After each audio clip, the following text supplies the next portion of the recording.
Hey everybody, Daddy Moley's back with another MW2 gameplay. This one, I end up going 20 and 5, but this time it's played how it's meant to be played on the old X-Boner 360, which I'll get into that in a little bit, but firstly, just really wanted to start out this video by calling out how much I appreciate all the comments and the feedback on the few recent videos. It's been interesting to me to make videos again. It's always something I enjoy doing, and ironically for someone that has zero creativity like myself, making dumb little intro things that I find funny brings me far more joy than it should. And I might also be considered a miracle worker, because if you missed it, in my last video I got Sandy to join me again for a commentary. I realized I probably should have put his name in the title so that people realized, but I put the Slagmans, which can only mean one thing if you're a long-time viewer. He has even agreed to join me again in the future, so once I've worked up enough coin to keep him on those tanning beds that he loves so much, I'll have him back on, raid the old savings and deal with it, I guess. It definitely felt much more natural with him. This still feels so weird to me, which it always did, but I guess I'd gotten to a comfortable place. Excuse me, I'm gonna drink water like an unprofessional dick. Anyway, onto this game.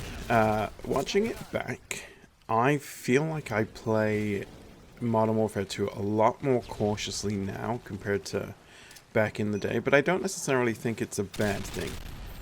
Playing on the original 360 hardware really does feel like a cheat code. Everything feels so smooth and clean compared to playing it on the newer consoles, so thank you to whichever one of you it was that called that out in a previous video. The emulation really does seem to ruin a lot of how the game feels or felt, and don't even get me started on how good the 360 controller feels. It's incredible. I picked it up and it's much less responsive than the newer controllers, but it fits my hand as if it were sculpted by Michelangelo himself. So, love that controller. If you do still have a 360 hanging around, I would absolutely suggest that this is the way of playing the old cards. I did have a Black Ops 2 gameplay to post that featured 3 deaths to a hacker, surprise, as well as a suicide by C4 right before I opened the dashboard and closed the game. But for some reason, Sony Vegas just crashes every time I try to add it. But rest assured, it's the type of scumbaggery shithouse gameplay that you'd expect from a hacker. That actually brings me to my next topic. I have been reading and seeing all the hype about Baldur's Gate 3. Now, I never played 1 or 2, but I was interested, and I'd been holding off for the PS5 version, which, if you don't know, is September 6th, I think. Same day as Starfield, so that would be a hell of a weekend. But at this point, this PC that I have is 10 years old, and it's really beginning to show that it's 10 years old. So I thought to myself, oh, you should just buy it from Steam, and if it doesn't run, you can always refund it. And surprise, it runs like absolute garbage shit on my PC. None of the textures fully load in, and all of the character models are so low quality that they look like they're from a PlayStation 1 FMV sequence. It's not great. However, even with it running poorly and regularly locking up, what an incredible game.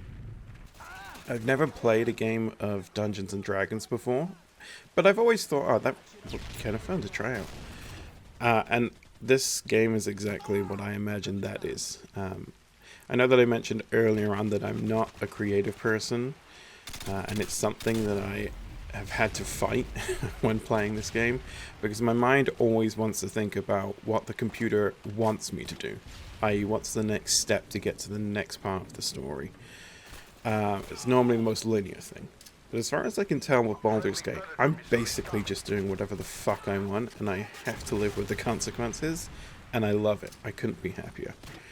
I'm not very long into the game, but it not running smoothly has got me starting some PC shopping, both for the games and also to help render videos, assuming that I continue to make them, which I do intend to do.